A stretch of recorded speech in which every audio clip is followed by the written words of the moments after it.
How's it going? Welcome. This is the final part of our book club for Paper Towns. That's pretty exciting. If you are just watching this video as your first one, stop, click right there. It'll take you to the very first video and you can jump along and read from the beginning because there will be spoilers in this video. Nailed it. So if you have been following and reading along this whole time, we'll just get started then.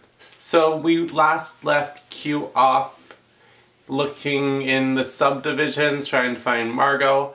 Comes across an omnictionary, the website. He comes across the website, a little page for what a real paper town. Paper town is a copyright trap set up by cartographers to see if someone else is copying their map. It's a fake town, doesn't exist.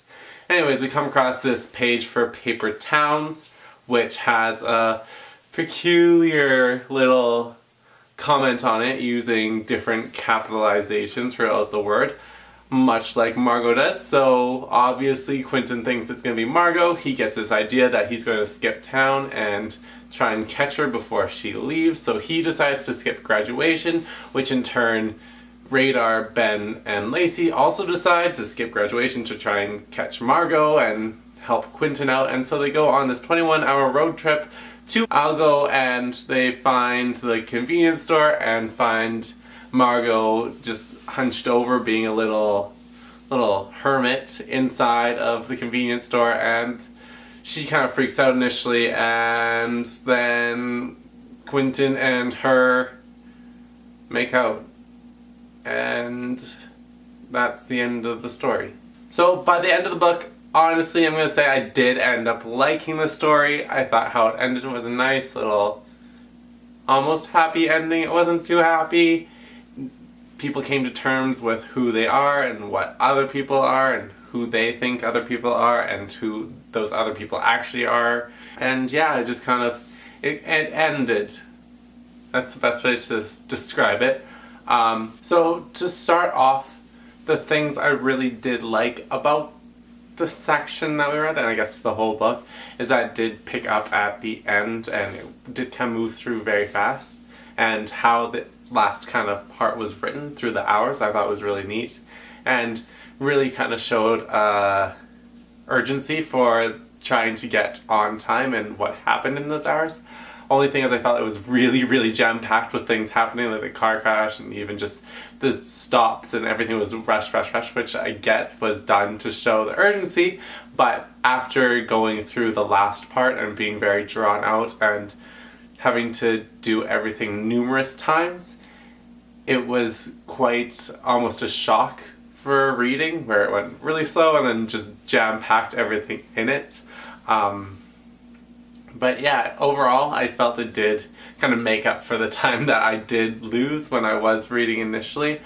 And like I said, I liked how it was done.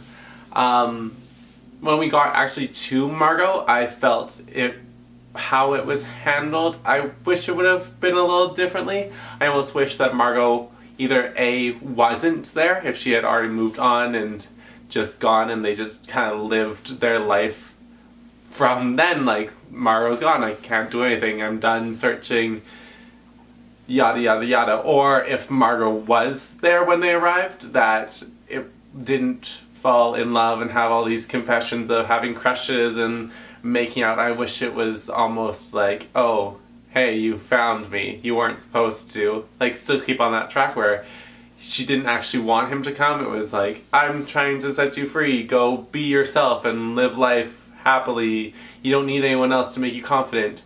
But yeah, so when he did get there, I wanted it to almost be like, hey, sorry, I didn't mean for you to come here, but I hope your life's gonna go well, I'm going to carry on, I'm good, you're good, see ya. That's how I wish it would have ended.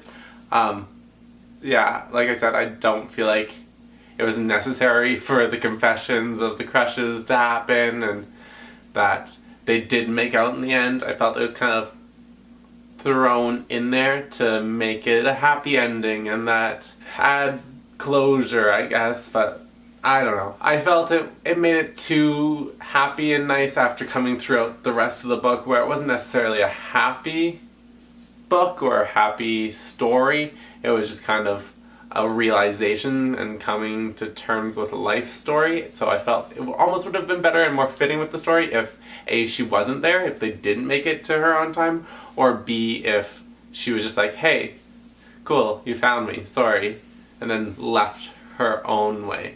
Or at least his two best friends and Lacey's did come on the road trip with him. I felt it kind of added to the story of this journey and like what friends are and what friends are supposed to be, and that they're there for him and want to support him and help him out, and kind of created this alternative to what was said in previous chapters about everyone being paper people and fake people. It was like he had these 2 or 3 really great people that were alongside with him and really just wanted to be there and make sure that I'm out of focus. Sorry about that. That was a lot that was out of focus. So I'm just gonna carry on. Sorry about that being out of focus. Yeah. Anyways, so what I did like is how his friends, or his 2 best friends and Lacey, did come along with him on the road trip. I felt it was like a nice juxtaposition between what has been said almost the whole story, with everyone there being fake and people just being fake and putting up a front and just trying to fit in with everyone. I felt the whole road trip was this idea that people aren't necessarily fake and that they can be genuine and have friends and have this life and just be good, you know? It gave this thought that Quentin did have a good life and a good friendship going for him, which was a really nice little story that I felt was good and made me feel better about the book. Yeah, like I said, it really deepened the characters. It really showed that like Ben and Lacey were happy together and that they weren't being a paper couple, or that Lacey was just with him out of pity or whatever, and that showed that Radar was like a really good friend and like really analytical and really trying to make the best of everything. Well, and Ben was a good friend too, right? He's kind of saved them all from hitting a cow. What I really did like, my favorite part about this whole chapter, is that I found my John Green quote of the book. Personally, I find that with John Green books, there's always a couple quotes, if not like a billion quotes, that really stick out to me. In this one, I only kind of found one really major quote that I did really like, and that was, "What a treacherous thing it is to believe that a person is more than a person." And I felt like, you know what, like that's a really nice quote. Like, don't make people bigger than what they are, which is kind of what we saw throughout this book with Q trying to make Margo this huge thing, and like his whole life revolved around her, and he put so much energy and time and just passion into this one person, and then he showed up to find her and she was haircut, this greasy little hermit thing hiding behind glass. Like, you can't do that, which, yeah, I felt that quote kind of summed up the whole book, which was a really nice kind of thing to see. Like I said, I liked the book. By the end, I really kind of got into it and really was enjoying it. I felt it tied some loose ends. I personally would have liked it to end slightly differently, but I'm not complaining about how it ended. I'm glad Margo wasn't dead. Other thing, I'm kind of upset that my predictions didn't come through. If you remember in the first 2 videos, I was saying that I really wanted to see the sleeping with the fishes come through. Didn't happen. I wanted to see something with like the blue spray paint. Like, did the blue have meaning? Did the spray paint have meaning? No, it was just her being a vandalizing psychopath almost. That was a little harsh for me to say. Her just being crazy and trying to get revenge, which is kind of upsetting. I wanted there to be meaning, or even meaning to like SeaWorld, or meaning to all this other stuff that she did pre-leaving. I wanted to be like, it to be its own clues. And I was kind of upset that all the clues that she did end up leaving behind were completely unrelated to what she had done. I would have liked it to be like, somehow Q found these clues that happened the night that they kind of went off on their adventure together. That would have been really cool. If I missed out anything and you saw something in the book that I clearly didn't see, or if you disagree with anything I said, let me know. Write it down below. Also click like and subscribe and follow me on Instagram and Twitter and everywhere. Just be my friend and sit and talk to me. I'm here talking to you. You could come talk to me. I want to know what you thought of the book, how you liked it, whatnot. I will also be posting a review on this book separately from this. I want it to be no spoilers and just kind of talking about how I felt about the book. I don't know. We'll see what happens when it goes up.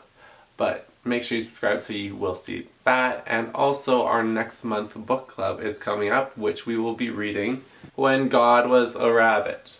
Not too sure what this is about, but we have this to look forward to. Sunday Times bestseller. That's good to know. Like I said, I don't really know what this is about. I picked it up because I thought the book cover was really pretty. The dates I have listed for this guy is March 6th is up to page 81, which is still in the first part. Then March 13th is right at the separation of the next part, like right at part 2, right before we start getting into part 2, page 165. March 20th is March 20th. March 20th is part 2, page 124, and March 27th we finish the book. Obviously, if you have a different copy or whatever than this one, it will be slightly off. So just kind of sit and read maybe a little bit ahead of those pages when you do come to the little conversation, so at least you won't have any spoilers happening. But yeah, so go pick this book up. Library, bookstore, ebook, however you get your books, and read it along with me. Other than that, I guess I'll see you guys later. See you later, alligators. Yeah, read with me. We'll be doing this book.